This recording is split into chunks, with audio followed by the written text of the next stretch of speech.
Assalamualaikum warahmatullahi wabarakatuh. Madayawag mayong adlaw kaninyong tanan. Magandang araw sa inyong lahat. Ngayong araw, kinugunitan natin ang unang anibersaryo ng isang kaganapang sumubok sa ating demokrasya at sa mga prinsipyo ng due process at rule of law. Ang naganap na extraordinary rendition o kidnapping kay dating Pangulong Rodrigo Duterte ay isang seryosong paalala na ang batas ay hindi dapat ginagamit bilang sandata para sa politika o personal na interes.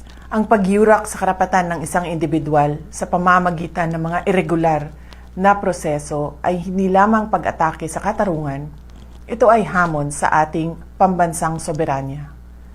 Ang isang tunay na malayang bansa ay pinapatakbo ng sariling mga institusyon na malaya mula sa anumang panlabas na panghihimasok o dikta. Ang anibersaryong ito ay isang panawagan para sa ating lahat na manatiling mapagmatyag. Kailangang manatiling malaya, tapat at matatag ang ating mga institusyon laban sa anumang pagsubok na baluktutin ang hustisya. Walang sino mang Pilipino ang dapat pagkakaitan ng proteksyon ng ating saligang batas. Sama-sama nating itaguyod ang isang Pilipinas kung saan ang batas ay kalasag ng katarungan at ang ating soberanya ay iginagalang ng lahat.